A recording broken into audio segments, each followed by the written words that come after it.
have here are very, very light weights, and we're gonna do I's, Y's, and T's while doing a back extension. So when you're doing a back extension, you wanna make sure when you come up, you're not hyperextending. So you only wanna come up so you have a straight back, and that's where we're gonna do our I's, our Y's, and our T's. So I'm gonna come down, I'll grab my very light weights, I'm gonna come up, and I'm gonna come up and I'm gonna lead from my shoulders. That's an I, and my 10 and 2 position is my Y, and then my T. And I'm really squeezing in that mid back, and that's 1. Then I'm gonna come down.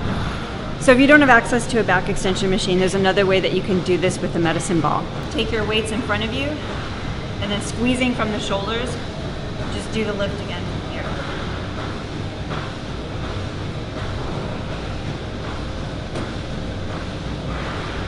Flipping. It's okay. There we go. All right.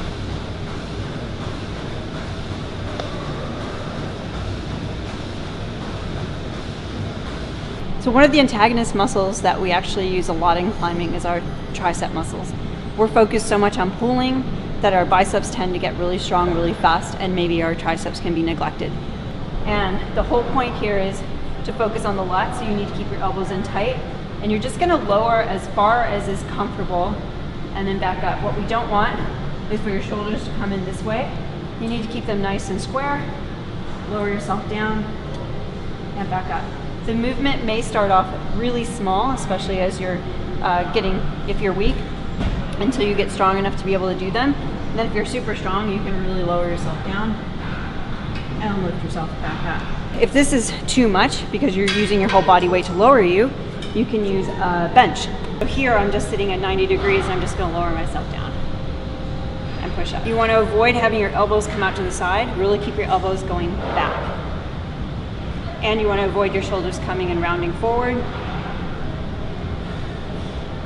So in climbing, we do a lot of work with our shoulders, but it's not the top of the shoulders that we wanna focus on. It's actually this part of the shoulder that we wanna focus on. So in order to get those to engage, we do a lot of rows. In my circuit, we have several different ways that you can address a row. I learned this similar exercise when I was training in Europe at the Gimme Craft Cafe with Dickie Corp. But what I really like about this is it wakes up this shoulder system, and it really lets me be aware of them so that I'm more focused on using them when I'm climbing. The pulley lets me move the system up and down, and then I have a stool sitting out there so that I can be supinated, chest level up front. So I'm sitting here supported, my core is engaged, and I'm just gonna pull the grips and rotate to engage the arms. So the shoulders are doing all the work, and then I'm just gonna try to do them faster. If that's too hard to do, just simply drop it down. You can lean back this way. Next part that you can do with these, same idea, but this time I'm gonna do a row. So now I'm pulling them in.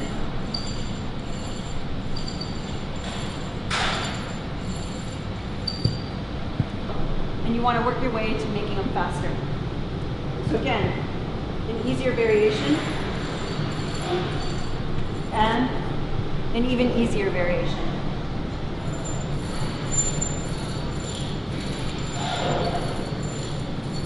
Now another way to get the rows engaged, you take a ring, very positive hold, and you can do one arm rows or on the side, and you would pull them down and reach as far as you can, kind of blasting upwards. So pulling it in and blasting up. Not pushing with the feet to get up, really pulling from the shoulder. If that's too hard, walk it back.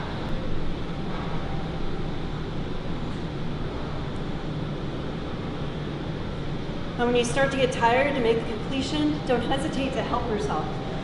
Pull up, keep it controlled on the way down. You do not want to let yourself fall into it. That will really jar the body and you can really hurt your elbows. All right, right here I have 3 different ways that we can do a row. I'm going to do it from a kind of a plank position where my back is straight, the core is engaged, palm is flat, knee and 90 degrees. I'm gonna make sure that my shoulders are not dipping. They need to be square, and that I'm not looking up like this so that my back is not arched.